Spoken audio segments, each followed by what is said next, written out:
युद्ध के पहले दिन पांडव पक्ष को भारी क्षति हुई थी। युद्ध के पहले दिन ही विराट नरेश के पुत्र उत्तर और श्वेत को शल्य और पितामह ने मार दिया था। गंगा पुत्र भीष्म ने पांडवों के कई सैनिकों को अकेले ही मौत के घाट उतार दिया था। पहला दिन कौरवों के लिए उत्साह बढ़ाने वाला और पांडव पक्ष को भारी नुकसान होने से निराशाजनक था। महाभारत के दूसरे दिन पांडवों ने युद्ध की रणनीति को बदलते हुए अपने पक्ष को अधिक नुकसान नहीं होने दिया था। गुरु द्रोणाचार्य ने धृष्टद्युम्न को कई बार हराया था। पितामह भीष्म ने अर्जुन और श्री कृष्ण को कई बार अपने तीरों से घायल किया। भीम के जबरदस्त प्रहार से हजारों कलिंग और निषाद मारे गए। पितामह भीष्म पांडवों की सेना को अधिक नुकसान पहुंचा रहे थे, इसलिए भीष्म को रोकने की जिम्मेदारी अर्जुन की थी। अर्जुन ने अपना पूरा रणकौशल दिखाते हुए पूरा दिन भीष्म को रोके रखा।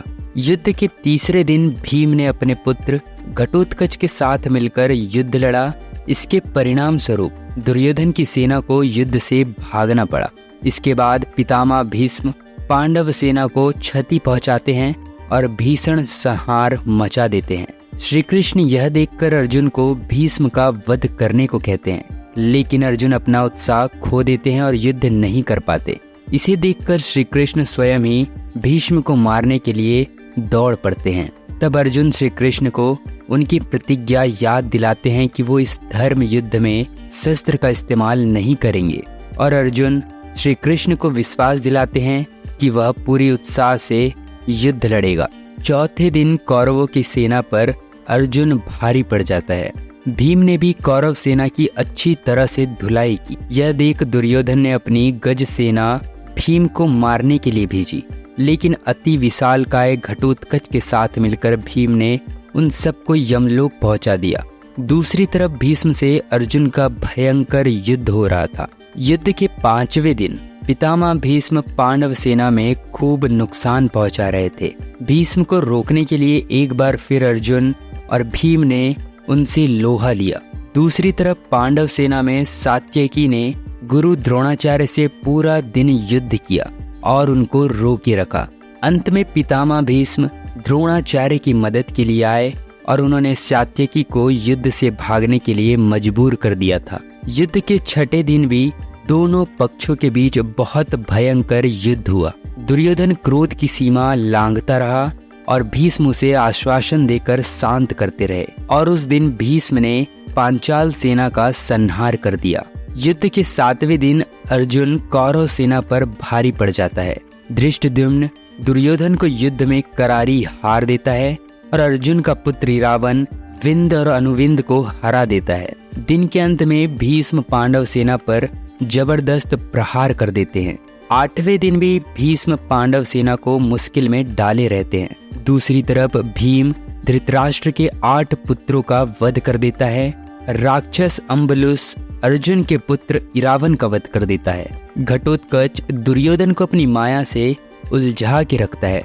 दिन के अंतिम चरण के युद्ध में भीम धृतराष्ट्र के 9 और पुत्रों का वध कर देता है। 9वें दिन तक युद्ध में निर्णायक स्थिति तक न पहुंचने से दुर्योधन भीष्म से सूर्य पुत्र कर्ण को युद्ध में लाने की बात कहता है। तब भीष्म उसे आश्वासन देते हैं कि आज वो श्री कृष्ण को युद्ध में शस्त्र उठाने के लिए विवश कर देंगे या फिर किसी एक पांडव का वध कर देंगे। युद्ध में पितामह भीष्म को रोकने के लिए श्री कृष्ण को अपनी प्रतिज्ञा खत्म करनी पड़ती है और युद्ध में शस्त्र उठा लेते हैं। आज के दिन भीष्म पांडवों की सेना का अधिकांश भाग को यमलोक द्वार का रास्ता दिखा देते हैं। 10वें दिन पांडव श्री कृष्ण के कहने पर भीष्म से ही उनकी मृत्यु कैसे हो सकती है, इसका उपाय पूछते हैं। अर्जुन भीष्म के बताए उपाय के अनुसार शिखंडी को आगे करके पितामह भीष्म पर बाणों की वर्षा कर देता है। अर्जुन के बाणों से भीष्म पूरी तरह घायल हो जाते हैं और अर्जुन पितामह के लिए बाणों की सैया बनाता है और वे उस पर लेट जाते हैं। 11वें दिन कर्ण युद्ध में उतर जाता है। कर्ण के अनुरोध करने पर द्रोणाचार्य को नया सेनापति बनाया जाता है। दुर्योधन और शकुनी द्रोण को युद्ध रणनीति में बदलाव करने को कहते हैं और कहते हैं कि अगर वे युधिष्ठिर को बंदी बना लेते हैं तो युद्ध खत्म ही समझो। दुर्योधन की यह योजना अर्जुन विफल कर देता है उधर कर्ण भी पांडव सेना का भारी संहार करते आगे बढ़ रहे थे।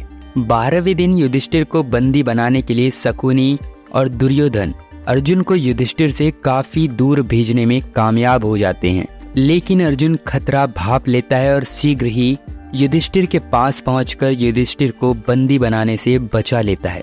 13वें दिन दुर्योधन राजा भगदत्त को अर्जुन से युद्ध करने के लिए भेजते हैं।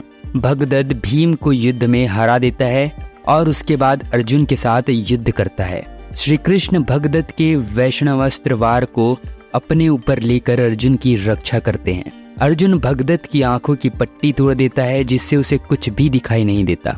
अर्जुन इस अवस्था को उचित मानकर उनका वध कर देता है। उधर द्रोण राजा युधिष्ठिर के लिए चक्रव्यूह रच रहे होते हैं। धर्मराज युधिष्ठिर भीम आदि को अभिमन्यु के साथ भेजते हैं, लेकिन चक्रव्यूह के द्वार पर जयद्रथ सभी योद्धाओं को रोक देता है। केवल अभिमन्यु ही अंदर प्रवेश कर पाता है। वह अकेला ही सभी कौरवों से युद्ध करता है और वीर गति को प्राप्त हो जाता है। अपने पुत्र अभिमन्यु का अन्याय नीति तरीके से वध हुआ देखकर अर्जुन अगले दिन जयद्रथ का वध करने की प्रतिज्ञा लेता है और अगर ऐसा न कर पाने पर अग्नि समाधि लेने को कह देता है।